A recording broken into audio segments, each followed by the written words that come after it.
2026ஆம் ஆண்டு மகா சிவராத்திரி தினத்தை முன்னிட்டு பிரம்மாண்டமான முறையில் மாபெரும் சேவை திட்டமானது ஒழுங்கு செய்யப்பட்டுள்ளது. மட்டக்களப்பு பிரம்மகுமாரிகள் ராஜயோக நிலையத்தால் நடாத்தப்படும் இந்த மாபெரும் சேவை திட்டமானது 1,00,000 பேருக்கு ஆத்மா மற்றும் பரமாத்மாவின் அறிமுகம் வழங்கப்பட்டு 10,000 ஆத்மாக்களை ஃபெபர் மைதானத்தில் ஒன்று திரட்டுவதே ஆகும்.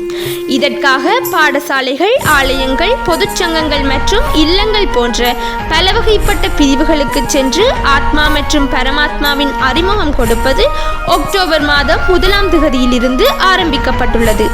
அத்துடன் இவ்நிகழ்ச்சிக்காக விசேடமாக யோகா பத்தியும் ஒழுங்கு செய்யப்பட்டுள்ளது. 4 மாதத்திற்குள் 1,00,000 மணித்தியாலங்கள் என்ற வகையில் அக்டோபர் மாதம் 1ஆம் தேதியிலிருந்து பிப்ரவரி 1ஆம் தேதி வரை இது ஒழுங்கு செய்யப்பட்டுள்ளது. ஆகவே இந்த மெகா சேவை திட்டத்திற்கு தேவையான அனைத்து விதமான ஒத்துழைப்புகளையும் வழங்குமாறு அனைத்து பிராமணர்களையும் கேட்டுக்கொள்கின்றோம். உங்களுடைய ஒவ்வொரு எண்ணமும் ஒவ்வொரு துளியாகி இந்த கடல் போன்ற சேவை திட்டத்தை வெற்றியடைய செய்யும் என நம்புகின்றோம். ஓம் சாந்தி.